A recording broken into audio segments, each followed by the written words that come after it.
مجھے ایسے کیوں دیکھ رہی ہیں؟ ارحان نے روبی کی طرف دیکھتے ہوئے پوچھا۔ بس دیکھ رہی تھی دیور جی ماشاءاللہ بڑے پیارے لگنے لگے ہیں کسی کو۔ روبی نے ہلکی سی مسکراہٹ کے ساتھ جواب دیا۔ اس کے جواب پر ارحان نے لب بھینچے اور پھر نگاہیں جھکا لی اور دل ہی دل میں سوچا، یہ بھابھی واقعی عجیب ہے، اور یہ مسکراہٹ کچھ تو عجیب ہے، ان کا کوئی پلان وغیرہ تو نہیں چل رہا؟ خیر مجھے کیا، اس نے سر جھٹکا۔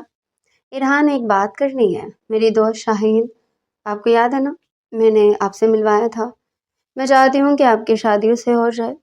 روبی نے پھر آخر اپنا مدعا بیان کر ہی دیا۔ ارحان کے چہرے پر فوراً ناگواری کے تاثرات آ گئے۔ واٹ؟ وہ شاہین؟ آپ نے ایسا کیسے سوچا کہ میں اس لڑکی سے شادی کروں گا؟ وہ میری پسند نہیں ہے، اس نے سخت لہجے میں کہا۔ آنکھوں میں غصہ اور حیرت کا ملا جلا تاثر تھا۔ روبی نے نرم لہجے میں کہا، ارحان بس یہ تمہارے فائدے کے لیے ہے، میں نہیں چاہتی کہ تمہارے بعد میں پچھتانا پڑے۔ وہ بہت اچھی لڑکی ہے، تم دونوں بہت اچھے لوگ ہوگے۔ وہ میری پسند نہیں، سیدھی صاف بات ہے۔ روبی نے اس کی بات پر بے چینی سے پہلو بدلا۔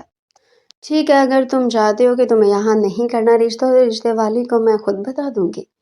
بس تم مجھے ایکسپلین کر دو تمہیں کیسی لڑکی چاہیے، وہ تمہارے لیے ویسے ہی رشتہ ڈھونڈے گی۔ مسز خان نے ہلکی مسکراہٹ کے ساتھ کہا۔ ارحان جھٹکے سے اٹھ کھڑا ہوا، دل میں انتہائی جھنجھلاہٹ تھی۔ آخر آپ سب کو مسئلہ کیا ہے میرے آزاد رہنے سے؟ مجھے کہیں بھی شادی نہیں کرنی، وہ جھنجھلا کر بولا۔ روبی نے اپنے غصے پر قابو پاتے ہوئے ناگواری کو دبا کر کہا، ارحان بس یہ تمہارے فائدے کے لیے ہے، تمہیں سمجھنا ہوگا کہ کبھی کبھی لوگ ہماری زندگی کے بہترین فیصلے ہمارے لیے کر دیتے ہیں، اور شاید وہی میں ہوں جو تمہارے لیے بہترین سوچ رہی ہوں۔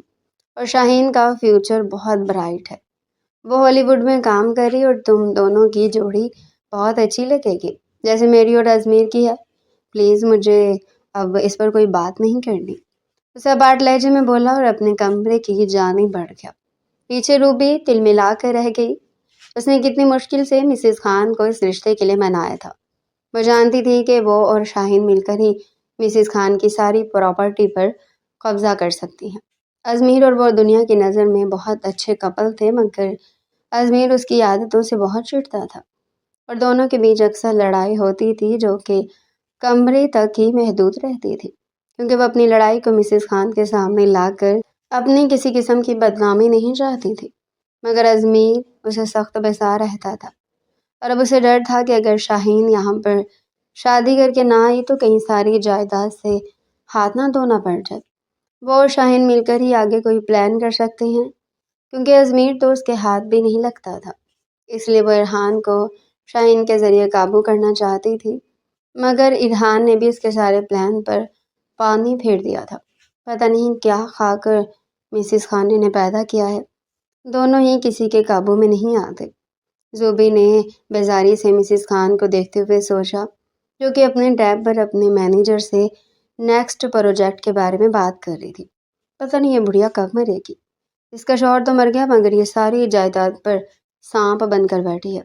ہائے کب میں انڈسٹری کی چیئرمین بنوں گی، روبی نے نفرت سے دیکھتے ہوئے سوچے جا رہی تھی، اور مسز خان تو اپنے آپ میں ہی مگن تھی۔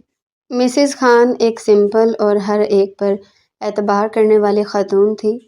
ان کے شوہر اور اس سے پہلے 2 پشتیں فلم انڈسٹری میں کام کرتی رہی تھی۔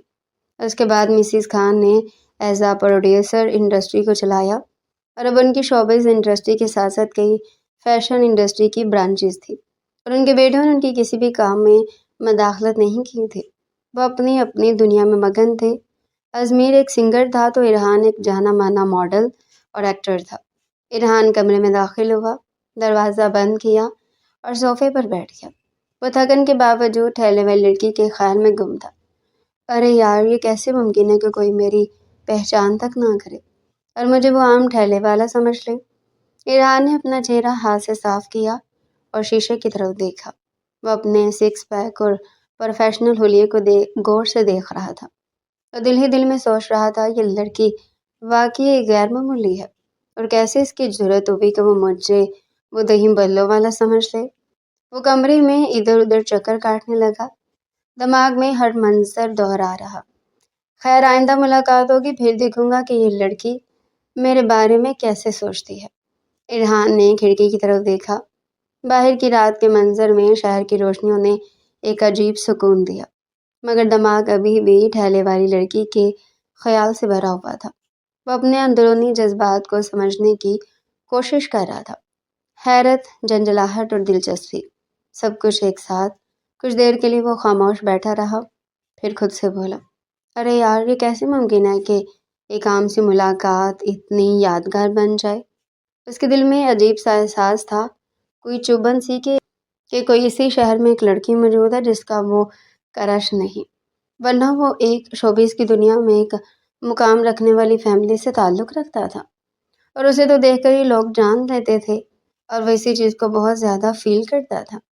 وہ ہمیشہ اپنے دوست سے کہتا تھا کہ وہ ایک انجان کی طرح زندگی جینا چاہتا ہے، کسی ایسے سے ملنا چاہتا ہے جو اسے جانتا بھی نہ ہو، اور اس کے دوست نے اسے کہا تھا کہ ہزاروں ایسے ہوں گے جو تمہیں جانتے بھی نہیں ہوں گے، اور ایسے لوگ مڈل کلاس گھرانے سے ہوتے ہیں، کیونکہ ان کی زندگیوں میں اتنی مشکلات ہوتی ہیں کہ انہیں کسی سیلیبریٹی کا پتہ ہی نہیں ہوتا۔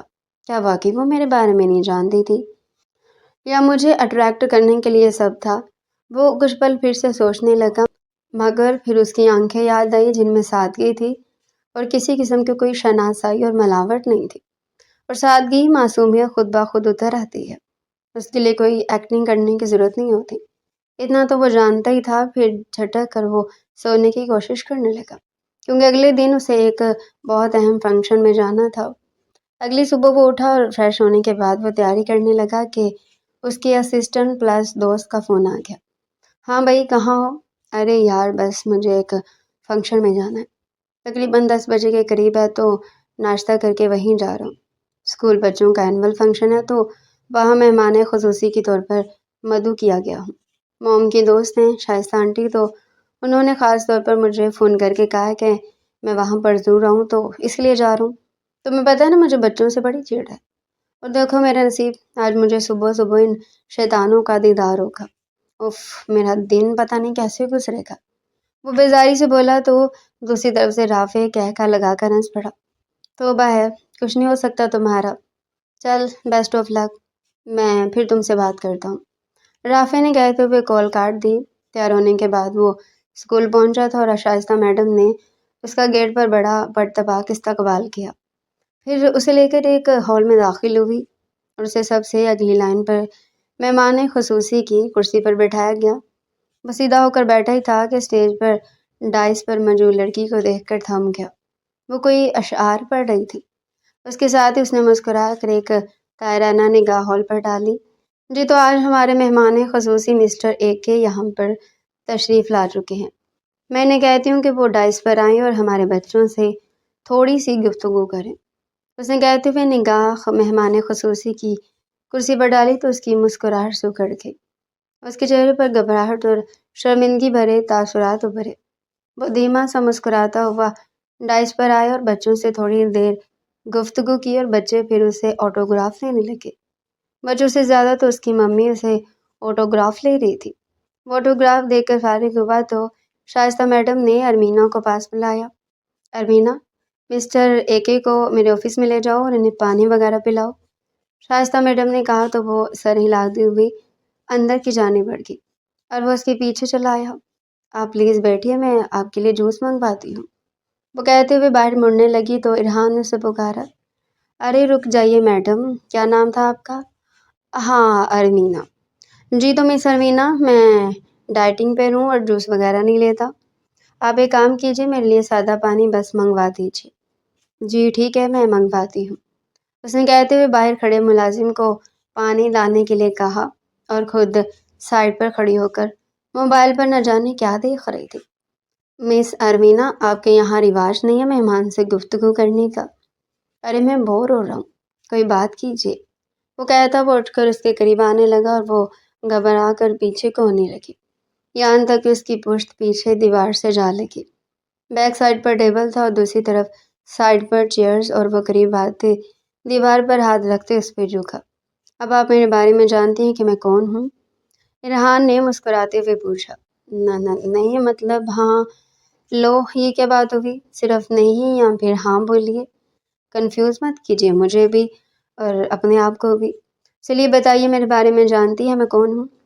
جی شائستہ میڈم نے بتایا تھا کہ آپ ایک سیلیبریٹی ہیں، اس کے علاوہ میں کچھ نہیں جانتی، اور پلیز آپ دور ہٹ کر بات کیجیے مجھ سے۔ وہ مسلسل اس کی طرف دیکھنے سے گریز کر رہی تھی۔ نگاہیں چرانے والا جھوٹا ہوتا ہے، اس کا مطلب جھوٹ بول رہی ہو؟ مطلب میری فین ہو، جانتی بھی ہوگی میرے بارے میں، مجھے پٹانے کے لیے یہ ایکٹنگ تو نہیں کر رہی تم؟ کیونکہ ایک تو لڑکیاں خود ہی ایکسائٹمنٹ میں کہہ دیتی ہیں نا کہ ہم آپ کی بہت بڑی فین ہیں، مگر تم نے دوسرا طریقہ اپنایا تھا کہ میں تمہیں سوچوں، تمہارے بارے میں سوچوں، اور دیکھو نا میں تمہارے بارے میں کل رات سے سوچ رہا ہوں۔ مجھے اٹریکٹ کرنے کا پلان تھا نا جس میں تم کامیاب بھی ہوگی، مطلب تم جانتی تھی میں کل آنے والا ہوں، اس لیے تم نے یہ سب کھیل کھیلا وہاں پر، ہے نا؟ ارے تمہیں اگر مجھ میں انٹرسٹ ہے تو تم بتا دیتی، میں لڑکیوں کا دل نہیں توڑتا۔ وہ اپنا نچلا لب دباتے ہوئے بولا تو ارمینا کے چہرے پر ناگواری بھرے تاثرات ابھر آئے۔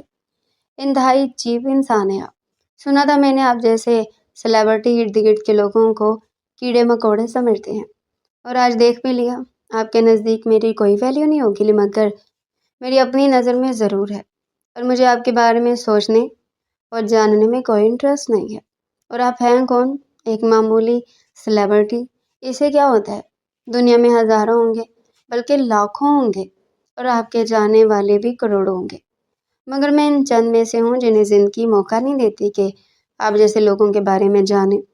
شاید میری بہنیں جانتی ہوں گی مگر میں نہیں جانتی، اور میں آپ کو یہ صفائی نہیں دے رہی، میں اپنی سیلف رسپیکٹ کی حفاظت کر رہی ہوں مسٹر اے کے، اور مجھ سے آئندہ اس طرح بات مت کیجیے گا، اپنی حد میں رہیے، اور مجھے کوئی شوق نہیں ہے آپ سے بات کرنے کا اور آپ کی اٹینشن حاصل کرنے کا۔ باڑ میں جائیں آپ۔ زور سے دھکا دیتے ہوئے اس کی سائڈ سے ہو کر گزرنے لگی تو ایک دم سے ریحان نے اس کا ہاتھ تھام لیا۔ وہ غصے سے بل کھاتی ہوئی اس کی طرف پلٹی اور ایک زوردار تھپڑ اس کے چہرے پر دے مارا، اور ریحان شاکڈ رہ گیا۔ یہ کیا حرکت ہے ارمینا؟ شائستہ میڈم کی آواز پر وہ دونوں ہوش میں آئے۔ آئی ایم سو سوری بیٹے، سوری کرو ارمینا۔ کیوں؟ میں کیوں سوری کروں؟ انہیں سوری کرنی چاہیے، انہوں نے میرا ہاتھ تھاما، ان کی ہمت کیسے ہوئی یہ سب کرنے کی؟ میں ان کی پراپرٹی نہیں ہوں کہ جس پر اس طرح یہ حق جتائیں گے۔ وہ غصے سے بولی، تم ابھی کے ابھی سوری کرو گی یا میں تمہیں جاب سے نکالوں؟ شائستہ میڈم کی بات پر ارمینا نے بے یقینی سے انہیں دیکھا۔ میں کہہ رہی ہوں نا میری غلطی نہیں تھی، اس کے باوجود آپ مجھے نوکری سے نکالنا چاہتی ہیں؟ یہ میری سیلف رسپیکٹ کو مجروح کر رہی تھی، اور میں بہت مختلف لڑکی ہوں اور اپنی سیلف رسپیکٹ سے کوئی کمپرومائز نہیں کرتی۔ آپ کو مجھے نوکری سے نکالنا ہے نا؟ ٹھیک ہے، میں آئندہ سے نہیں آؤں گی، لیکن میں ان سے معافی نہیں مانگوں گی، وہ سرد لہجے میں بولی، اور پھر تیزی سے باہر کی جانب بڑھ گئی۔ میڈم شائستہ نے اسے کتنی بار سوری کیا مگر وہ غصے سے وہاں سے نکل آیا۔ اس کا دماغ غصے سے کھول رہا تھا، دل چاہ رہا تھا پوری دنیا کو تہس نہس کر کے رکھ دے۔ آج تک کسی نے اس پر ہاتھ نہیں اٹھایا تھا، یہاں تک اس کی ماں نے بھی نہیں، اور ایک عام سی لڑکی نے صرف ہاتھ تھامنے پر اسے تھپڑ دے مارا، جبکہ کسی اور کا یہ ہاتھ تھامتا تو وہ اپنے لیے آزاد سمجھتے۔ تم نے میری بھی سیلف رسپیکٹ کو مجروح کیا ہے مس ارمینا، اور اب میں تمہیں بتاؤں گا کہ میں کیا کر سکتا ہوں۔ تمہیں ایسا سبق سکھاؤں گا کہ تم زندگی بھر یاد رکھو گے۔ وہ دل ہی دل میں سوچتا جا رہا تھا، اور اس کی آنکھوں میں انتقام کی آگ بھڑک رہی تھی۔ ارمینا تھکی ماندی سی گھر پہنچی تو سامنے ہی صدیقہ بیگم سر باندھے ہوئے تختے پر لیٹی تھی۔ کیا ہوا امی؟ اس نے نڈھال لیٹی ہوئی صدیقہ سے پوچھا۔ صبح سے بی پی اتنا ہائی امی کا، اور اوپر سے چیسٹ پین بھی ہو رہا ہے، کتنی بار کہہ چکی ہوں میں کہ چلو ٹیسٹ کروانے چلتے، مگر مانتی ہی نہیں ہے، امامہ نے نم لہجے میں کہا۔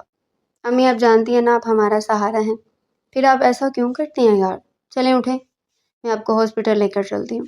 ارے نہیں بیٹا، میرے سے یہ سرکاری ہاسپٹل کے دھکے نہیں کھائے جاتے، تمہیں پتہ ہے نا تمہارے ابو کی بار اتنا ہم لوگ کھپتے تھے، کوئی بات نہیں سنتے وہاں، رہنے دے، میں دوائی کھاؤں گی ٹھیک ہو جاؤں گی، میرے اندر اتنی ہمت نہیں ہے کہ میں وہاں جا کر انتظار کروں، صدیقہ بیگم نے ٹوٹے ہوئے لہجے میں کہا تو ارمینا کا دل تڑپ اٹھا۔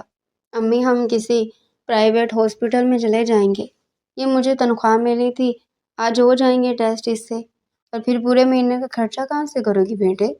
ہم سفید پوش لوگوں کی بھی کیا زندگی ہے، پائی پائی کے لیے بھی ترسنا پڑتا ہے۔ صدیقہ بیگم نے کھانستے ہوئے کہا۔ امی آگے کی آگے سوچیں گے، ابھی آپ چلیے، اللہ اسباب بنائے گا، وہ کوئی نہ کوئی ہمارے لیے انتظام کر دے گا۔ آپ ہی تو کہتی ہیں وہ پتھر میں بھی کیڑوں کو رزق دیتا ہے، تو پورے مہینے کا رزق اس نے ہمارے لیے اگر لکھا ہے نا تو کہیں نہ کہیں سے آ جائے گا۔ اب چلیے اٹھیے، اس نے کہتے ہوئے زبردستی امامہ کے ساتھ انہیں اٹھایا اور ان کا منہ ہاتھ دھلوا کر رکشہ کروا کر ایک پرائیویٹ ہاسپٹل لے آئی۔ ٹیسٹ پر ہی وہاں اس کی ساری فیس لگ گئی تھی۔ اب وہ پریشان سی کوریڈور میں بیٹھی تھی۔ یا اللہ، میری تو جو بھی چلی گئی ہے، آج اپنی انا کے ہاتھوں کیا کر بیٹھی ہوں میں۔ کل ہی میڈم سے جا کر معافی مانگ لوں گی میں۔ میری ماں سے زیادہ میرے لیے میری سیلف رسپیکٹ اہم نہیں ہے۔ فیصلہ ہو چکا تھا، وہ لڑکی جو آج تک اپنی سیلف رسپیکٹ کے لیے کسی طرح کا کمپرومائز نہیں کرتی تھی، اپنی ماں کے لیے آج کمپرومائز کیا تھا، کیونکہ کچھ سال پہلے اس نے اپنے باپ کو بے بسی میں دنیا سے جاتے دیکھا تھا۔ اس نے ٹیوشن پڑھانے کے ساتھ ساتھ اس اتنے بڑے پرائیویٹ اسکول میں جاب کی جہاں اس کی تنخواہ 25,000 تھی، اور کوئی بھی پرائیویٹ اسکول اتنی تنخواہ نہیں دیتا تھا، مگر اسے وائس پرنسپل ہونے کی وجہ سے یہ تنخواہ مل رہی تھی۔ اب یہ جاب چھوڑ کر اس نے مہینے بھر کا بجٹ خراب کرنا تھا۔ صدیقہ بیگم کے ٹیسٹ بالکل ٹھیک نہیں آئے تھے، ان کے دل کے وال بند تھے اور ڈاکٹرز نے آپریشن کے لیے کہا تھا اور 40 لاکھ روپے مانگ رہے تھے، جسے سن کر اس کا دل جیسے ڈوب سا گیا۔ دل چاہ رہا تھا کہ وہ چیخ چیخ کر روئے، پھر وہ اپنا سر ہاتھوں میں گرا کر رو پڑی۔ کچھ نہیں ہوگا ابھی، سب ٹھیک ہو جائے گا۔ امامہ نے اسے تسلی دینی چاہی، مگر دل اس کا بھی دہل رہا تھا۔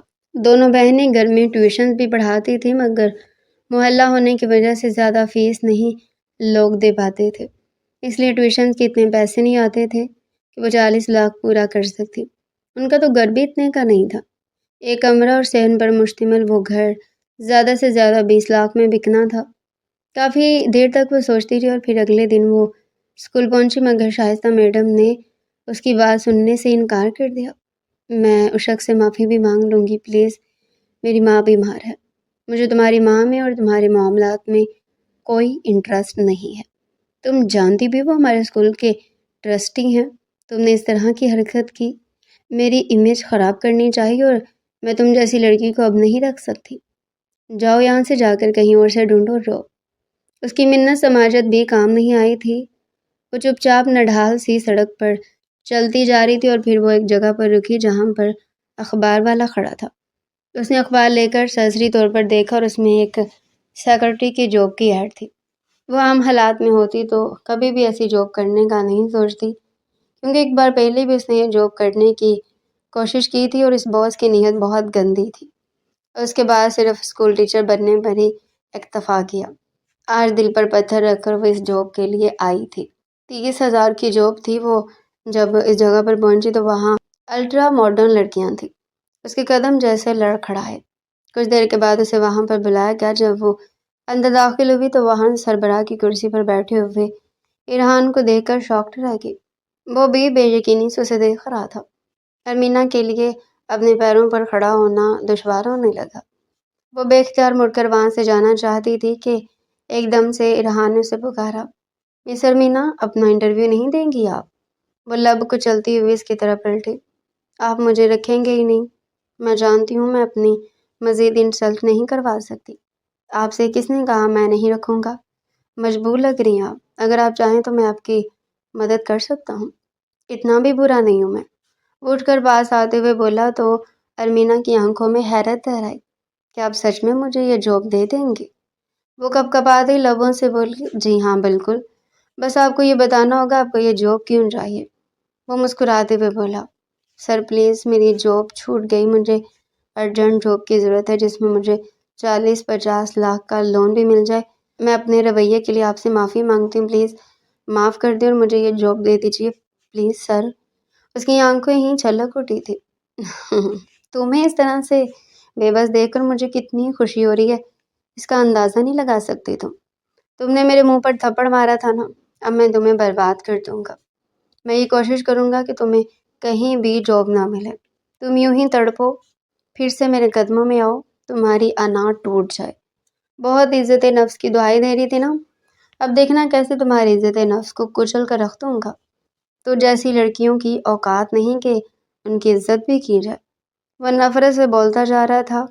اپنی غلطی کی معافی مانگ رہی ہو نا؟ پلیز مجھے معاف کر دیجیے۔ آپ واقعی صحیح ہیں، قدموں میں گر چکی ہوں آپ کے۔ مجھے ایسی لڑکیوں کی واقعی کوئی عزت نہیں ہوتی۔ پلیز مجھے جاب کی بہت ضرورت ہے، پلیز سر۔ وہ ہاتھ جوڑتے ہوئے زمین پر بیٹھ چکی تھی اور ارحان کو نہ جانے اس کا یہ انداز برا کیوں لگ رہا تھا۔ پھر سر جھٹک کر اس نے اپنے دل پر جیسے بند باندھا۔ ٹھیک ہے، ایک شرط پر، اگر تم ابھی اور اسی وقت مجھ سے نکاح کرو گے، میں تمہیں یہ جاب دے دوں گا۔ ارحان کی بات پر اس نے بے یقینی سے سر اٹھا کر اسے دیکھا۔ ارمینا کے چہرے پر حیرت، غصہ اور بے یقینی کا ایک ساتھ طوفان اٹھایا۔ اس نے جیسے اپنے کانوں پر یقین ہی نہ کیا ہو۔ چند لمحوں تک وہ صرف اسے تکتی رہی، پھر اچانک اس کے جڑے ہوئے ہاتھ لرز اٹھے۔ کیا کہا؟ آپ نے نکاح کروں؟ ایسا کیسے ممکن؟ اس کی آواز کانپ رہی تھی۔ ارحان خان نے آہستہ سے مسکراہٹ کے ساتھ سر ہلایا۔ اس کی آنکھوں میں انتقام کی وہ آگ اب بھی بھڑک رہی تھی جو تھپڑ والے دن سے بجھ نہ سکی تھی۔ وہ آہستہ آہستہ چلتا آ کر اس کے قریب بیٹھ گیا اور پھر اس کی آنکھوں میں براہ راست دیکھتے ہوئے بولا، بالکل ٹھیک سنا تم نے مس ارمینا، شادی کرو گی تو یہ جاب تمہاری، نہ صرف یہ جاب بلکہ تمہاری ساری ذمہ داری بھی میری، اور رہا 40-50 لاکھ، کوئی مسئلہ نہیں میرے لیے، یہ رقم بہت معمولی، میں ابھی اماؤنٹ دے دوں گا، لیکن شرط یہ ہے کہ تم فوراً اسی لمحے مجھ سے نکاح کر لو۔ ارمینا کے چہرے کا رنگ اتر گیا۔ اس نے تیزی سے سر ہلایا، آنکھوں میں آنسوؤں کے ساتھ غصہ چمک رہا تھا۔ آپ پاگل ہو گئے ہیں، میں آپ سے شادی نہیں کر سکتی۔ آپ کو کیا لگتا ہے میں کوئی چیز ہوں جو آپ خرید سکتے ہیں؟ میں مجبور ہوں، مجھے پیسوں کی بہت ضرورت ہے، پلیز آپ اس طرح میری مجبوری کا فائدہ نہیں اٹھا سکتے۔ ارحان نے ہلکا سانس دیا، مگر اس ہنسی میں کوئی مزہ نہ تھا، صرف تلخی تھی۔ مجبوری کا فائدہ اٹھانے کا تم نے خود موقع دیا۔ تمہیں تو اپنی عزت بہت پیاری تھی نا، جس پر تم کمپرومائز بھی نہیں کرتی تھی۔ وہی نام نہاد عزت نفس جس کے نام پر تم نے میرے چہرے پر تھپڑ مارا تھا۔ اس نے اپنے گال پر ہاتھ پھیرا جیسے اب بھی وہ جھنجھلاہٹ محسوس ہو رہی ہو۔ تم نے مجھے ذلیل کیا مس ارمینا، اب میں تمہیں ذلیل کرنے کا حق رکھتا ہوں۔ اٹھ کر اس کے سامنے کھڑا ہو گیا اور اس کی آواز اب زیادہ سرد اور خطرناک ہو گئی تھی۔ ٹھیک ہے، اگر شادی نہیں کرنی تو مت کرو، میں تم سے زبردستی نہیں کروں گا، لیکن یاد رکھو آج کے بعد تم کہیں بھی جاب حاصل نہیں کر سکو گی۔ کوئی بھی کمپنی، کوئی بھی اسکول، کوئی بھی آفس، سب جگہ تمہارا نام بلیک لسٹ ہو جائے گا۔ تم اسی طرح بھٹکتی رہو گی، گھر کا خرچہ پورا کرنے کے لیے ترستی رہو گی، اور جب تمہاری انا بالکل ٹوٹ جائے گی، جب تم بے بس ہو کر میرے پاس ہوگی، تب شاید میں سوچوں۔ ارمینا کے جسم میں کپکپاہٹ بڑھ گئی۔ اس نے آنسوؤں بھری آنکھوں سے اسے دیکھا، دل میں غصہ، خوف اور مجبوری کا ایک ساتھ طوفان اٹھ رہا تھا۔ وہ ہاتھ جوڑے ہوئے تھی، مگر اس کی آواز میں اب بھی ایک ضد باقی تھی۔ آپ ایسا نہیں کر سکتے، یہ زیادتی ہے، میں آپ سے معافی مانگ چکی ہوں، پلیز صرف جاب دے دیں، مگر یہ شادی نہیں ہو سکتی۔ ارحان نے جھک کر اس کے چہرے کے قریب آ کر دھیمی مگر واضح آواز میں کہا، تو پھر تیار ہو جاؤ جاب کی تلاش میں۔ بھٹکنے کے لیے وہ پلٹا اور اپنی کرسی پر بیٹھ گیا جیسے بات ختم ہو چکی ہو۔ اس نے فون نکالا اور بغیر ارمینا کی طرف دیکھے ایک نمبر ڈائل کر دیا۔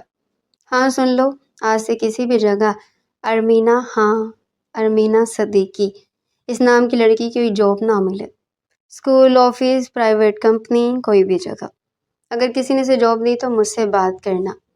فون بند کر کے اس نے ارمینا کی طرف دیکھا۔ اس کی آنکھوں میں فتح کا احساس تھا۔ ارمینا وہاں کچھ لمحے ساکت کھڑی رہی، اس کے پاؤں لڑکھڑا رہے تھے، آنسو بے اختیار بہہ رہے تھے۔ وہ آہستہ آہستہ اٹھی اور بغیر کچھ کہے باہر نکل گئی۔ تیسرے دن شام کو جب وہ تھکی ہاری گھر واپس آئی تو امامہ نے بتایا کہ امی کی طبیعت بہت خراب ہو گئی ہے۔ ارمینا خاموشی سے اپنے کمرے میں گئی۔ اس نے آئینے میں خود کو دیکھا، آنکھیں سوجی ہوئی تھی، چہرہ پھیکا پڑ چکا تھا۔ وہ فون اٹھا کر ارحان خان کا نمبر ڈھونڈنے لگی جو اس نے انٹرویو والے دن نوٹ کیا تھا۔ ہاتھ کانپ رہے تھے۔ نمبر ڈائل کیا تو دوسری طرف سے اس کی آواز آئی، ہیلو۔ ارمینا نے گہری سانس لی، آواز میں لرزش تھی، مگر وہ بولی، مسٹر ارحان، میں ارمینہ بول رہی ہوں۔ دوسری طرف خاموشی ہوئی، پھر ارحان کی آواز آئی جس میں ایک فتح مندانہ لہجہ تھا۔ اچھا تو آخرکار یاد آ گئی، کیا بات ہے؟ کوئی جاب مل گئی؟ ارمینہ نے آنکھیں بند کر لی، آنسو بہہ نکلے۔ اس کی آواز بہت دھیمی اور بے بس تھی۔ نہیں، کوئی جاب نہیں ملی، میں نے بہت جگہوں پر کوشش کی، پلیز مجھے پیسوں کی بہت ضرورت ہے، مجھے یہ جاب دے دیجیے، میں آپ سے معافی مانگتی ہوں۔ ارحان نے زور سے ہنس دیا۔ اس کی ہنسی میں مذاق اور فتح دونوں تھے۔ واہ مس ارمینہ، ابھی 3 دن پہلے تو تم بڑی انا دکھا رہی تھی۔ میری عزت نفس ہے، میں اپنی سیلف ریسپیکٹ سے کمپرومائز نہیں کرتی۔ آپ چیپ انسان ہیں اور اب دیکھو خود ہی میرے سامنے ہاتھ جوڑ رہی ہو۔ تمہاری وہ بڑی بڑی باتیں کہاں گئی؟ عزت نفس کی دہائی دینے والی لڑکی اب پیسوں کے لیے میرے قدموں میں آ ہی گئی ہے۔ کتنی جلدی انا ٹوٹ گئی تمہاری۔ ارمینہ نے کچھ نہ کہا، بس آنسوؤں سے بھری آواز میں دوبارہ بولی، پلیز سر، مجھے پیسوں کی بہت ضرورت ہے، میں کچھ بھی کرنے کو تیار ہوں، بس یہ جاب دے دیجیے۔ ارحان نے ہنستے ہوئے کہا، اوہ کچھ بھی کرنے کو تیار ہو؟ گڈ، تو سن لو، اگر تم میری بات نہیں مانو گی، مجھ سے نکاح نہیں کرو گی، تو میں یہ بات یقینی بنا لوں گا کہ تمہیں کوئی بھی جاب نہ ملے۔ تم بھی جان لو گی کہ ارحان خان کی راہ میں آنے والی لڑکیوں کو کیا انجام ملتا ہے۔ تم اسی طرح بھٹکتی رہو گی، گھر کا خرچہ پورا کرنے کے لیے ترستی رہو گی۔ اب فیصلہ تمہارا ہے، یا تو فوراً میرے ساتھ نکاح کر لو یا پھر زندگی بھر بھٹکتی رہو۔ ارمینہ کا دل ڈوب گیا، اس نے کرب سے آنکھیں بند کر لی، دل میں طوفان اٹھ رہا تھا۔ وہ بہت دیر تک خاموش رہی، پھر کانپتی ہوئی آواز میں بولی، میں سوچ کر بتاتی ہوں۔ ارحان نے ٹھنڈی آواز میں کہا، سوچنے کا وقت ختم ہو چکا ہے مس ارمینہ، کل صبح 10 بجے میرے فلیٹ آ جانا، نکاح کے کاغذات تیار رکھوں گا، اگر نہیں آئی تو پھر مت آنا کبھی۔ فون کٹ گیا۔ ارمینہ فون ہاتھ میں لیے بستر پر بیٹھ گئی، آنسو مسلسل بہہ رہے تھے۔ وہ بار بار اپنے آپ سے پوچھ رہی تھی، یا اللہ اب میں کیا کروں؟ پھر فیصلہ ہو گیا اور اس نے نکاح کے لیے ہاں بول دیا۔ اگلے دن صبح 10 بجے ارمینہ ارحان خان کے فلیٹ پر پہنچی۔ وہاں ارحان کے چند قریبی دوست، یار اور ایک وکیل موجود تھے۔ ارحان نے سب کو سخت ہدایت کر رکھی تھی کہ یہ خبر کسی کو بھی نہ پہنچانا۔ نکاح کا سادہ سا عمل ہوا، کاغذات پر دستخط ہوئے، وکیل نے گواہی دی اور نکاح ہو گیا۔ ارمینہ کی آنکھیں خشک تھی مگر دل اندر سے کانپ رہا تھا۔ جب سب لوگ چلے گئے تو ارحان نے دروازہ بند کیا اور ارمینہ کی طرف مڑا۔ اس کی نگاہ میں کرافر اور فتح کا ملا جلا تاثر تھا۔ وہ آہستہ آہستہ اندر والے کمرے میں چلا گیا۔ چند منٹ بعد وہ واپس آیا، اس کے ہاتھ میں ایک سگریٹ جل رہی تھی۔ وہ صوفے پر بیٹھ گیا اور کچھ دیر تک ارمینہ کو خاموشی سے دیکھتا رہا، پھر اس نے ہاتھ سے اشارہ کیا کہ پاس آ جاؤ۔ ارمینہ نے ہچکچاتے ہوئے قدم بڑھائے اور صوفے کے کنارے بیٹھ گئی۔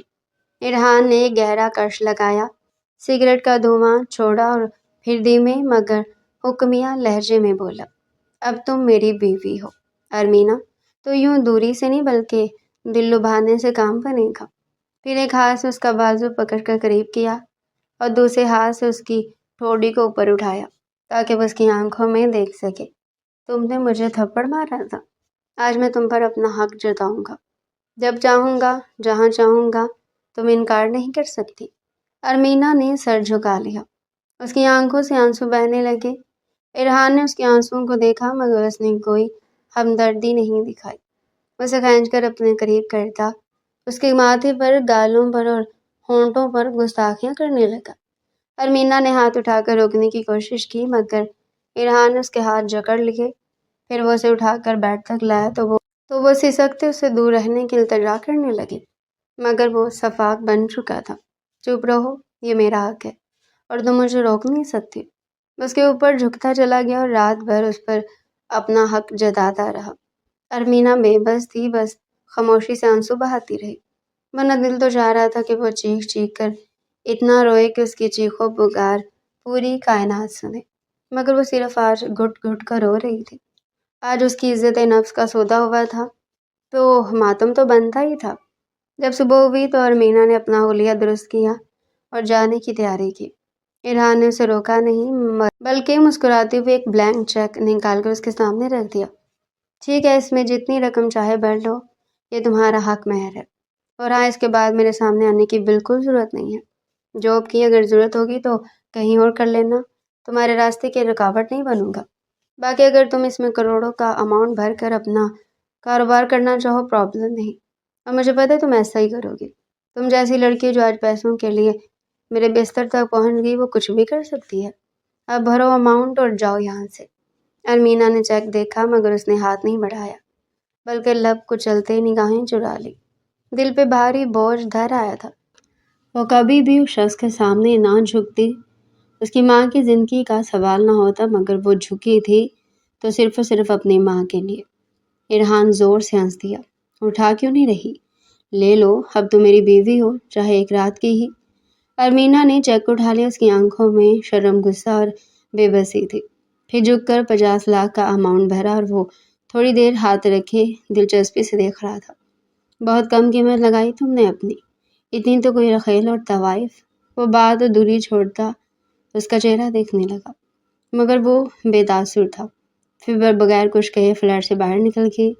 ارمینا سیدھا ہسپتال پہنچی۔ اس کی بہن امامہ تیزی سے پاس آئی۔ کیا ہوا ابھی؟ پیسوں کا انتظام ہو گیا؟ امامہ نے بے قراری سے پوچھا۔ ہاں ہو گیا، وہ آہستگی سے بولی تو اس کی بہن سائمہ بھی پاس آ گئی۔ کہاں سے کیا انتظام؟ سائمہ کے شوہر ساجد کے لہجے میں حیرت تھی۔ یہ میری جاب لگی ہے، نہیں وہاں سے میں نے لون لیا ہے، جاتے انہوں نے لون دے دیا، ساجد نے طنزیہ انداز میں کہا۔ ارمینا نے کچھ نہ کہا، بس مسکرا کر ماں کے کمرے کی طرف بڑھ گئی۔ کچھ گھنٹوں بعد ڈاکٹرز نے صدیقہ بیگم کا آپریشن کر دیا۔ آپریشن کامیاب رہا۔ کئی دن گزر گئے۔ ارمینا روز ہسپتال آتی جاتی رہی۔ ماں کی حالت بہتر ہو رہی تھی، مگر اس کے دل میں آنے والے وقت کا ڈر بڑھتا جا رہا تھا۔ وہ راتوں کو جاگ کر سوچتی رہتی کہ اب کیا ہوگا۔ ایک دن اسے ارحان کا فون آیا۔ فوراً فلیٹ پر آ جاؤ، مجھے نہیں آنا، وہ سرد لہجے میں بولی۔ مت بھولو کہ اب بھی تم میری بیوی ہو، ارحان نے دھمکی بھرے لہجے میں کہا۔ ارمینا نے فون کاٹ دیا، مگر دل میں خوف تھا۔ وہی دن تھا جب اس کی ماں کو ہاسپٹل سے ڈسچارج کیا گیا تھا۔ ارحان نے دوبارہ فون کیا اور دھمکی دی کہ اگر نہیں آئی تو وہ بہت برا پیش آئے گا۔ ارمینا بے بس ہو کر فلیٹ پر پہنچی۔ تمہیں آج 50 لاکھ کا اور چیک دوں گا، ارحان نے مسکراتے ہوئے کہا۔ پھر وہ اس کے قریب آیا اور پھر سے اپنا حق جتاتا رہا۔ جب سب کچھ ختم ہوا تو ارحان نے 50 لاکھ کا چیک کاٹ کر اس کے سامنے رکھ دیا۔ ارمینا نے چیک دیکھا بھی نہیں، وہ وہیں چھوڑ کر اٹھ کھڑی ہوئی اور باہر نکل گئی۔ ارحان غصے سے پل کھا کر رہ گیا۔ یہ لڑکی مجھے پاگل کر دے گی، وہ بڑبڑایا اور فوراً اپنے ایک آدمی کو ارمینا کے پیچھے لگا دیا۔ کچھ دیر بعد وہ آدمی واپس آیا۔ سر وہ ہسپتال میں ہے۔ ارحان نے فوراً گاڑی نکالی اور ہسپتال پہنچ گیا۔ وہ کوریڈور میں داخل ہوا تو ارمینا ایک بینچ پر چپ چاپ بیٹھی تھی اور اس کی ماں کے ڈسچارج پیپر تیار ہو رہے تھے۔ ارحان کچھ دیر دور کھڑا رہا، پھر آہستہ آہستہ اس کے پاس آیا۔ ارمینا نے اسے دیکھا تو گھبرا کر فوراً کھڑی ہو گئی اور ادھر ادھر دیکھنے لگی۔ کوریڈور اس وقت خالی تھا۔ ارحان نے دھیمی آواز میں کہا، ڈرو مت، میں صرف بات کرنے آیا ہوں۔ ارمینا نے رخ پھیر لیا اور سرد لہجے میں بولی، ہماری کوئی بات نہیں ہو سکتی۔ ارحان نے ایک قدم اور آگے بڑھایا۔ تمہاری ماں کا بائی پاس ہوا ہے نا؟ ارمینا نے حیرت سے اس کی طرف دیکھا۔ ارحان نے گہری سانس لی اور دیوار کا سہارا لیتے ہوئے آہستہ سے بولا، مجھے ابھی پتہ چلا، میں نے کبھی سوچا بھی نہیں تھا کہ تم اس قدر مجبور ہو۔ ارمینا نے کچھ نہ کہا، بس آنکھیں نیچے کر لی۔ ارحان نے آہستہ آہستہ کہا، میں گھٹیا آدمی بن گیا تھا ارمینا، ایک بے بس لڑکی کی مجبوری کا فائدہ اٹھا رہا تھا۔ میری ماں کی تربیت یہ نہیں تھی۔ وہ تھوڑا رک کر بولا، معافی مانگنا چاہتا ہوں، پلیز بات کرو نا مجھ سے۔ ارمینا نے ناگواری سے رخ پھیر لیا۔ میں تم سے کچھ نہیں چاہتی، ارحان نے منت کرتے ہوئے کہا، میں تمہیں اپنی زندگی میں لے کر آنا چاہتا ہوں، ایک موقع دے دو۔ نہیں، ارمینا نے ٹھنڈے لہجے میں انکار کر دیا، میں تم سے کچھ نہیں چاہتی اور نہ ہی کبھی چاہوں گی۔ کئی دن گزر گئی۔ ماں کی حالت بہتر ہو چکی تھی۔ ارمینا اب اسکول میں واپس کام کر رہی تھی۔ وہ بھی میڈم کا خود فون آیا تھا اور انہوں نے دوبارہ اسے اسکول بلایا تھا۔ ارحان نے کئی بار فون کیا، معافی مانگی، شادی کی بات کی، مگر ارمینا اس کا فون ہی نہیں اٹھاتی تھی۔ ایک دن ارمینا کی اسکول واپسی پہ طبیعت خراب ہوئی اور وہ ڈاکٹر کے پاس گئی۔ جب ڈاکٹر نے بتایا کہ وہ حاملہ ہے تو ارمینا جیسے دھڑام سے بیٹھ گئی۔ اس کے ہاتھ پاؤں ٹھنڈے پڑ گئے۔ وہ گھر آ کر بستر پر لیٹ گئی اور بہت دیر تک روتی رہی۔ پھر اس نے فیصلہ کر لیا۔ اگلے دن وہ ارحان کو پارک میں آنے کا کہہ کر وہاں پہنچی اور اسے ملنے کا انتظار کر رہی تھی۔ ارحان بھی آفس کے سارے کام چھوڑ کر فوراً گاڑی لے کر پارک پہنچ گیا۔ ارمینا ایک بینچ پر بیٹھی تھی۔ ارحان اس کے پاس آیا اور بیٹھ گیا۔ تم نے بلایا تھا؟ ارمینا نے سیدھا اس کی آنکھوں میں دیکھا اور دھیمی آواز میں بولی، میں پریگننٹ ہوں۔ ارحان ایک لمحے کے لیے جیسے جم سا گیا، پھر اس کے چہرے پر خوشی کی لہر دوڑ گئی۔ سچ؟ تم پریگننٹ ہو؟ وہ خوشی سے بولا، یہ تو بہت اچھی خبر ہے ارمینا۔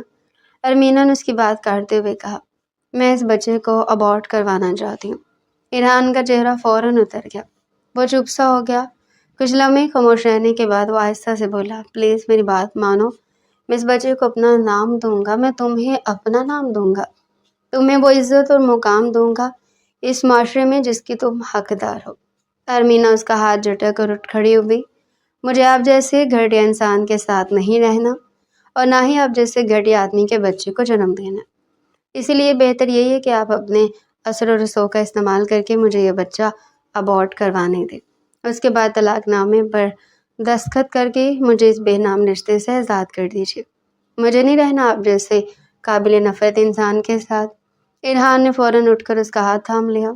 پلیز ارمینا، ایک بار میری بات سن لو، میں تمہارے ساتھ بہت غلط کر چکا ہوں، اب میں سب درست کرنا چاہتا ہوں۔ ارمینا نے ہاتھ چھڑا کر کہا، کوئی بات نہیں سننی مجھے۔ ارحان نے منت سماجت کی مگر ارمینا نہیں مانی تو اس نے زبردستی اسے گاڑی میں بٹھایا اور ڈاکٹر کے پاس لے گیا۔ ڈاکٹر نے چیک اپ کیا اور پھر سنجیدگی سے بولا، اگر ابارشن کیا گیا تو امکان ہے کہ آپ دوبارہ ماں نہ بن سکیں۔ ارمینا جیسے خوفزدہ ہوگی۔ اس کا چہرہ سفید پڑ گیا۔ ارحان نے فوراً اس کا ہاتھ تھام لیا اور نرم لہجے میں کہا، پلیز بات مان لو نا، میں تمہیں وہ سب دوں گا جس کی تم حقدار ہو، تم پر آنچ بھی نہیں آئے گی۔ ارمینا کچھ دیر چپ چاپ بیٹھے رہنے کے بعد اٹھ کھڑی ہوئی۔ بیچ دیجیے رشتہ اور اسی ہفتے شادی ہونی چاہیے۔ یہ کیسے کریں گے؟ آپ کو پتہ ہونا چاہیے، میری ماں بیمار ہے، میں انہیں کوئی صدمہ نہیں دینا چاہتی۔ ارحان نے حیرت سے اسے دیکھا، تم شادی کے لیے تیار ہو؟ ہاں میں تیار ہوں، ارمینا نے سرد لہجے میں کہا، لیکن آپ کو میرے گھر آنا ہوگا اپنے باس والے روپ میں، اور ساتھ میں آپ کی ماں بھی ہوگی۔ ارحان نے فوراً سر ہلایا، جیسے تم چاہو۔ اگلے دن ارحان اپنی ماں مسز خان کے ساتھ ارمینا کے گھر پہنچا۔ مسز خان ارمینا کو دیکھ کر بہت خوش ہوئی۔ بہت پیاری لڑکی ہے، انہوں نے مسکراتے ہوئے کہا۔ ارمینا نے ماں کو بتایا کہ ارحان اس کے اسکول کے ٹرسٹی ہیں اور رشتہ آیا ہے۔ صدیقہ بیگم کو لڑکا اور گھرانہ پسند آیا۔ اسی ہفتے شادی کی تاریخ طے ہوگی۔ ارحان نے ارمینا کے لیے خوبصورت لباس بیچے۔ ارمینا نے بغیر کچھ کہے سب قبول کر لیا۔ دوبارہ نکاح ہوا، اس بار سب کے سامنے، مگر ارمینا کے چہرے پر خوشی کے بجائے صرف بے بسی تھی۔ نکاح کے فوراً بعد ارحان نے رخصتی کی ڈیمانڈ کر دی، آج ہی لے کر جاؤں گا۔ مسز خان نے بھی حامی بھر لی۔ ارمینا نے ماں کو گلے لگا کر الوداع کیا اور ارحان کے ساتھ گھر آ گئی۔ وہ کمرے میں چپ چاپ بیٹھی تھی۔ ارحان اس کے پاس آیا اور صوفے پر اس کے قریب بیٹھ گیا۔ اس کے بالوں کو ہاتھ سے چھونے لگا۔ اب تم واقعی میری ہو؟ ارمینا نے اس کا ہاتھ جھٹک دیا اور نفرت بھرے لہجے میں بولی، مجھ سے دور رہو، میں تم سے نفرت کرتی ہوں۔ وہ اٹھ کر واش روم کی طرف بڑھ گئی۔ واش روم میں داخل ہوتے ہی ارمینا کا دل پھٹ پڑا۔ وہ دیوار سے لگ کر زاروں کی طرح رونے لگی۔ روتے روتے وہ پیچھے ہٹی تو اس کی کمر شاور کے بٹن سے ٹکرا گئی۔ اچانک اوپر سے تیز ٹھنڈا پانی بہنے لگا۔ ارمینا گھبرا کر ادھر ادھر ہونے لگی۔ پانی کی تیز بوچھاڑ اس کے چہرے اور جسم پر پڑ رہی تھی۔ وہ سڑپٹا کر پیچھے ہٹی اور ارحان اندر آ چکا تھا۔ ارمینا ایک دم ہڑبڑا کر اسے ٹکرا گئی۔ اس سے پہلے وہ گرتی، وہ جلدی سے اسے باہوں میں تھام گیا۔ پانی ان دونوں پر برس رہا تھا۔ ارمینا مکمل بھیگ چکی تھی۔ اس کے بال، کپڑے سب تر تھے۔ ارحان بھی پانی سے بھیگ گیا۔ پھر ارحان بے اختیار ہوتا اس کے بھیگے لبوں پر جھکا اور ان پر اپنی شدت نشاور کرنے لگا۔ اس کے سینے پر مکے برساتے اسے پیچھے کرنے کی کوشش کر رہی تھی، مگر وہ اس کی کمر میں ہاتھ ڈالے مزید اسے خود کے قریب کر گیا۔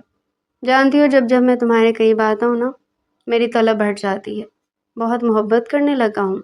اس کے کان کی لو کو لبوں سے چھوتے ہوئے بولا تو وہ جیسے پوری جان سے لرز گئی اور پھر اسے زور سے دھکا دیتے ہوئے پیچھے کو ہوئی۔ یہ بند کریں، کیا واہیات چیز ہے؟ وہ چھت کی طرف دیکھتے ہوئے جھنجھلا کر بولی تو وہ مسکراتے ہوئے شاور بند کرتا، اسے دیوار سے چپکاتا اس کے قریب ہوا۔ اپنی جھنجھلاہٹ مجھ پر نکالو، ان بے جان چیزوں پر کیوں نکال رہی ہو؟ آپ مجھ سے دور رہا کرے ورنہ میں آپ کو چھوڑ کر چلی جاؤں گی۔ سوچنا بھی مت، کیونکہ میں تمہیں ڈھونڈتا ہوا وہاں بھی پہنچ جاؤں گا جہاں تم ہوگی۔ وہ ہلکا سا مسکراتے ہوئے بولا تو وہ جھنجھلا کر ٹاول تھامتے ہوئے اپنا چہرہ صاف کرنے لگی۔ تو اس نے اپنے بھیگے ہوئے لہنگے کو دیکھا اور مزید ایریٹیٹ ہوئی۔ پلیز آپ باہر جائیے، مجھے کپڑے چینج کرنے ہیں، میرے سامنے ہی کر لو، اگر چاہو تو ہیلپ بھی کر دیتا ہوں۔ وہ آنکھ ونک کرتے ہوئے بولا تو وہ دل ہی دل میں سے صلاوتیں سناتی جلدی سے باہر نکل گئی۔ رک جاؤ، ارے یار میرا کارپیٹ، اف اللہ! وہ دہائی دیتا رہ گیا مگر اب وہ بیڈ پہ بیٹھ چکی تھی۔ ارے باپ رے، ارے میرا میٹرس، اٹھو فوراً! وہ دانت پیس کر بولا۔ نہیں اٹھوں گی۔ ارمینا کو اب اس کی ایریٹیشن دیکھ کر مزہ آ رہا تھا۔ اس نے ایک انٹرویو میں پچھلے دنوں ہی پڑھا تھا کہ اسے گندگی سے سخت ترین چڑ ہے، یہاں تک کہ بھیگا تولیہ بھی وہ کمرے میں برداشت نہیں کرتا۔ کیا وہ مجھے اٹھا کر باہر پھینکنے کو دل کر رہا ہے؟ وہ آنکھیں پٹپٹا کر اس قدر معصومیت سے بولی کہ ارحان کے تنے ہوئے اعصاب ڈھیلے پڑ گئے۔ ارے تمہیں تو 100 خون معاف ہے میری جان، وہ کہتے ہوئے مزید قریب ہوا۔ آپ کائنڈلی دور رہ کر بات کریں۔ بس کے سینے پر ہاتھ جمائے ناگواری سے بولے، یہ ناممکن ہے میری جان، دور نہیں رہ سکتا تم سے، تم جتنا دور کرو گی اتنا ہی قریب ہوں گا۔ وہ مسکراتے ہوئے گویا ہوا اور ایک شدت بھرا لمس اس کے رخسار پر چھوڑتا پیچھے ہوا تو وہ زور زور سے اپنے رخسار کو مسل کر گویا اس کا لمس مٹانے لگی اور ساتھ ہی اسے گھور کر دیکھ رہے تھے۔ وہ ہنوز مسکراتی نگاہوں سے دیکھتا پلٹا اور وارڈروب سے کپڑے نکال کر واش روم کی طرف بڑھ گیا۔ ازمیر آج کافی تھکا ہوا تھا تو جلدی گھر آ گیا۔ وہ جیسے کمرے میں داخل ہونے لگا تو اندر سے روبی کی بات سن تو اس کا ہاتھ ناپ گھماتے ٹھہر گیا۔ ارے اس بڑھیا نے مجھے ذلیل کیا ہوا تھا، سانپ بن کر پوری جائیداد پر بیٹھی ہے اور میں اس کے مرنے کی دعائیں کر رہی تھی کہ میرے سر پر میری دیورانی بھی لا کر بٹھا دی گئی، جو کہ ایک معمولی سی گھرانے کی ہے۔ میں نے تمہیں کہا تھا شہین کہ تم ارحان کو اپنے قابو میں کرو، مگر نہیں کر پائی تم۔ پہلی ازمیر میرے قابو میں نہیں تھا، اب تو مجھے لگتا ہے کہ مجھے کچھ کرنا پڑے گا، اپنی ساس کو ہی زہر دے کر مارنا پڑے گا۔ روبی زہر اگل رہی تھی اور ازمیر کا چہرہ غصے سے سرخ ہو گیا۔ وہ ایک جھٹکے سے دروازہ کھولتا اندر آیا تو روبی مڑی اور اس کا رنگ زرد پڑ گیا۔ ازمیر نے ایک زوردار تھپڑ اس کے چہرے پر دے مارا۔ تمہاری ہمت کیسے ہوئی میری ماں کے بارے میں یہ بکواس کرنے کی؟ ازمیر میں نے تمہاری ہر غلطی کو معاف کیا، یہاں تک کہ تم نے 3 بار ابورشن کروایا، میں نے اس بات کو بھی چھپا لیا، مگر تم میری ماں کے بارے میں یہ سب سوچتی ہو، یہ جانتے ہوئے بھی کہ میری ماں میرے لیے کیا اہمیت رکھتی ہے۔ وہ چلا کر بول رہے تھے اور سب لوگ اس کے چلانے پر جلدی سے وہاں پر پہنچے۔ کیا ہوا بیٹے؟ آپ کا پھیلایا ہوا سارا فساد، آپ کی وجہ سے یہ سب ہو رہا ہے، روبی چلا کر بولی تو مسز خان حیرانگی سے اسے دیکھنے لگی۔ بکواس بند کرو اپنی، میں ازمیر خان تمہیں بقائمی ہوش و حواس طلاق دیتا ہوں، طلاق دیتا ہوں، طلاق دیتا ہوں۔ ازمیر کی بات پر وہاں سناٹا چھا گیا تھا اور روبی بھی شاکڈ تھی۔ یہ کیا کیا تم نے ازمیر؟ ہمارے ہاں طلاق نہیں ہوتی، کیا بتاؤں گی میں سوسائٹی کو؟ مسز خان نے روتے ہوئے کہا۔ آپ جانتی ہیں یہ کیا کہہ رہی تھی شاہین کو؟ یہ بتا رہی تھی کہ آپ سانپ بن کر ساری جائیداد پر بیٹھی اور یہاں تک کہ آپ کو مارنے کی باتیں کر رہی تھی، زہر دینے کی بات کی۔ کیسے برداشت کرتا میں یہ؟ ازمیر چیخ کر بولا اور سب لوگ پھر سے شاکڈ رہ گئے۔ میں نے آج تک تمہارے ساتھ کبھی بھی کچھ غلط کیا ہے روبی، جو تم میرے بارے میں اتنا غلط سوچتی تھی؟ تمہارے اکاؤنٹ میں بھاری اماؤنٹ ہر مہینے ڈالتی ہوں اور اس کے علاوہ بھی جب تم نے کہا میں نے تمہیں بنا کسی ہچکچاہٹ کے پیسے ٹرانسفر کیے، کبھی نہیں پوچھا کہ تم کہاں خرچ کرتی ہو، حالانکہ میں اپنے بچوں سے یہ پوچھتی ہوں، مگر تم نے میری ساری محنت پر پانی پھیر دیا۔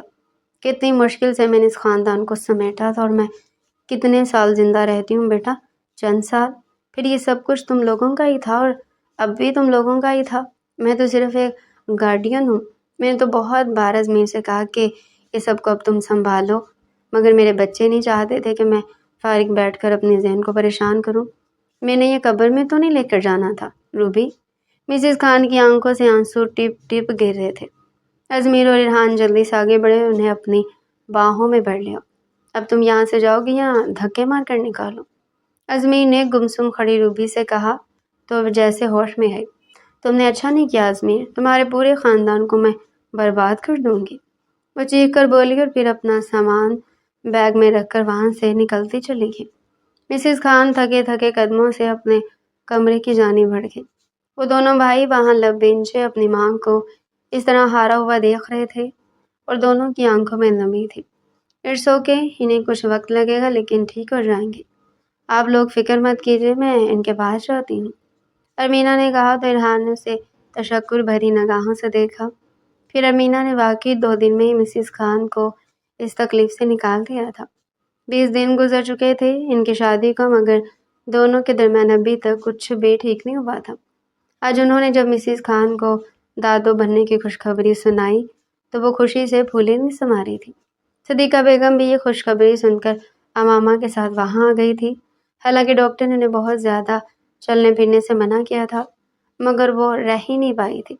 اس وقت وہ مسز خان کے کمرے میں ہی آرام کر رہی تھی اور امامہ کچن میں ارمینا کے لیے کچھ اس کی پسندیدہ ڈش بنا رہی تھی۔ پھر اپنے دھیان میں تیزی سے باہر نکلی تو سامنے سے آتے وجود سے ٹکرائی۔ اندھی ہو، دیکھ کر نہیں چل سکتی؟ ازمیر خان بولا، نہیں دہاڑا تھا اور امامہ کا دل جیسے اچھل کر حلق میں آ گیا۔ اس نے نم آنکھوں سے اسے دیکھا جو کہ اسے نفرت بھری نگاہوں سے دیکھ رہا تھا۔ اب کیسے دیکھ رہی ہو؟ نوکرانی ہو نا تو جا کر اپنا کام کرو۔ اس کے لہجے کی تحقیر پر امامہ کا دل جیسے ٹوٹ گیا۔ وہ اپنی صفائی میں کچھ بولنا چاہتی تھی۔ اب یہاں کھڑی میرا منہ کیا دیکھ رہی ہو؟ جاؤ نا یہاں سے۔ ازمیر نے غصے سے دہاڑ ماری۔ امامہ خوفزدہ ہو کر پیچھے ہٹ گئی۔ سوری، مجھ سے غلطی ہو گئی۔ ازمیر نے اسے سر سے پاؤں تک حقارت بھری نگاہوں سے گھورا اور تلخ لہجے میں بولا، سوری مائی فوڈ، اور 1 منٹ میں نے تمہیں اس سے پہلے کبھی نہیں دیکھا۔ نئی نوکرانی ہونا، اور نوکرانی ہو کر تمہاری ہمت کیسی بھی مجھ سے اس طرح ٹکرانے کی، اور کھانے کی ٹرے سے لے کر گھوم رہی ہو جیسے اس گھر کی مالکن، اور تمہیں نہیں پتا کہ کھانا وہ ڈائننگ ٹیبل پر کھایا جاتا ہے؟ وہاں پر رکھو یہ، اب جا کر اپنا کام کرو، یا آنکھیں پھاڑ پھاڑ کر کیوں کھڑی ہو؟ امامہ کے ہاتھ کانپنے لگے، اس کی آنکھوں میں آنسو آ گئے۔ اسی لمحے مسز خان تیزی سے وہاں پہنچ گئی۔ آگے کا منظر دیکھ کر ان کا چہرہ غصے سے سرخ ہو گیا۔ ازمیر، یہ کیا طریقہ بات کرنے کا؟ کیا میں نے تمہیں یہی تربیت دی ہے؟ اور تم کس لہجے میں بات کر رہے ہو؟ ازمیر فوراً ماں کی طرف پلٹا۔ کیا غلط کہہ دیا میں نے موم؟ آپ ایک نوکرانی کا ساتھ کیوں دے رہی ہیں؟ ازمیر تیز لہجے میں بولا۔ مسز خان نے سخت آواز میں کہا، نوکرانی نہیں ہے یہ، ہماری مہمان ہے، ارمینا کی بہن ہے۔ ازمیر نے طنزیہ انداز میں اسے سر سے پاؤں تک دیکھا۔ اوہ، ارمینا کی بہن ہے تو بات سمجھ آ گئی۔ ایک نے میرے بھائی کو پھنسایا اور دوسری مجھے پھنسانے آئی ہے، بالکل ویسا ہی کہ جیسا میرا پہلے والا تجربہ تھا۔ ان جیسی لڑکیاں سب ایک ہی قسم کی ہوتی ہیں۔ موم، ازمیر کا لہجہ انتہائی زہرآلود تھا۔ امامہ کے ہاتھ سے برتن گر گیا، کڑی فرش پر بکھر گئی، وزاروں کی طرح رونے لگی، پورا جسم کانپ رہا تھا۔ وہ دیوار کا سہارا لے کر کھڑی رہ گئی تھی۔ بس بہت ہو گیا۔ ارمینا چیختے ہوئے تیزی سے وہاں آ گئی۔ اس کا چہرہ غصے سے لال تھا۔ ہمت کیسی ہوئی آپ کی میری بہن سے اس طرح بات کرنے کی؟ آپ خود کو کیا سمجھتے ہیں؟ میری بہن یہاں میری دیکھ بھال کرنے آئی ہے۔ اس نے محبت سے میرے لیے کچھ بنایا تھا اور آپ اسے نوکرانی کہہ کر ذلیل کر رہے ہیں۔ ازمیر نے ارمینا کو گھورتے ہوئے تلخ مسکراہٹ کے ساتھ کہا، ارے واہ، دیکھ لو ارحان، تمہاری بیوی کا کیا طریقہ ہے بات کرنے کا، مجھ سے اونچی آواز میں بات کر رہی ہے۔ پھر وہ اور بھی تلخ لہجے میں بولا، اب ان بہنوں کی وجہ سے اس گھر میں فساد ہوگا۔ پہلے ایک نے گھر کا ماحول خراب کیا تھا، اسے گھر سے نکالا، اب یہ دونوں بہنیں فساد مچائیں گی مل کر۔ بس بھائی، اب ایک لفظ بھی نہیں۔ آپ کا غصہ روبی پر، اس کا یہ مطلب نہیں کہ آپ دنیا کی ہر عورت کو اس جیسی سمجھ لیں گے۔ اور پلیز میری بیوی سے اس لہجے میں بات کرنے کی بالکل ضرورت نہیں ہے۔ ارمینا بالکل ٹھیک کہہ رہی ہے، امامہ ہماری مہمان ہے، میری بیوی کی بہن ہے، اس کے ساتھ احترام سے پیش آئی ہے۔ ارحان نے آگے بڑھتے ہوئے ٹھنڈے مگر انتہائی مضبوط لہجے میں کہا۔ ارمینا حیرانگی سے ارحان کی طرف دیکھنے لگی۔ جو اس کی ڈھال بن کھڑا تھا۔ اس کے آنسو ابھی بھی بہہ رہے تھے، مگر اس کے دل میں پہلی بار ایک عجیب سی دھڑک اٹھی۔ حالانکہ وہ ارحان سے بہت ناراض تھی، مگر اس لمحے جب ارحان نے ان دونوں بہنوں کی حمایت میں کھڑے ہو کر بات کی تو اس کی آنکھوں میں ایک خوشی کی لہر سی دوڑ گئی۔ پھر ارمینا نے فوراً اپنی بہن کو گلے لگا لیا، اس کے بالوں پر ہاتھ پھیرا۔ رو مت ماما، کوئی بات نہیں، سب ٹھیک ہے، آپ بھی ہیں نا؟ ازمین نے غصے بھری نگاہوں سے سب کو دیکھا اور تلخی سے بولا، ڈسگسٹنگ، ایسا لگ رہا ہے اسٹار پلس کا ڈرامہ چل رہا ہے۔ لکھ لیجئے، اب یہ دونوں بہنیں مل کر پورا گھر تباہ کر دیں گی۔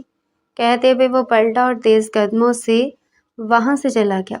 مسز خان نے تھکے ہوئے لہجے میں سر جھٹکا، اللہ، آپ ہی سارے معاملات کو دیکھتے ہیں، آپ ہی ان سارے معاملات کو سلجھائیں گے۔ میرا بچہ جس کے اخلاق کی سب مثالیں دیتے تھے، وہ اتنا بد اخلاق ہو گیا، میرے بچے کے دل میں نفرت پیدا ہوگی ہر عورت کے لیے۔ اے اللہ، اس کے ٹوٹے بکھرے وجود کو سنبھال لو، اس سے پہلے کہ وہ بھٹک جائے۔ وہ دل ہی دل میں دعا کرتے جا رہی تھی، ارمینا، ماما کو لے کر اپنے روم میں جاؤ اور پلیز آنٹی کو کچھ مت بتانا، میں بھیا کی طرف سے معافی مانگتا ہوں۔ تم جانتی ہو نا انہوں نے جو کچھ کہا ہے نا، اس کے بعد ان کا رویہ ایسا ہو گیا ہے۔ ارحان نے کہا تو وہ سر اس بات میں ہلاتی ہوئی ماما کو لے کر اپنے روم کی جانب بڑھ گئی۔ تو دوستو، کیسی لگی آپ کو ارمینا اور ارحان کی کہانی؟ آپ کی ہوسٹ نور کل اس کہانی کا دوسرا اور آخری حصہ لے کر آپ کی خدمت میں خود حاضر ہوں گی۔ تب تک کے لیے کمنٹ میں اپنی رائے ضرور دیں، چینل کو سبسکرائب کریں اور ویڈیو کو لائک کرنا نہ بھولیں۔ مجھے اجازت دیجیے، اللہ حافظ۔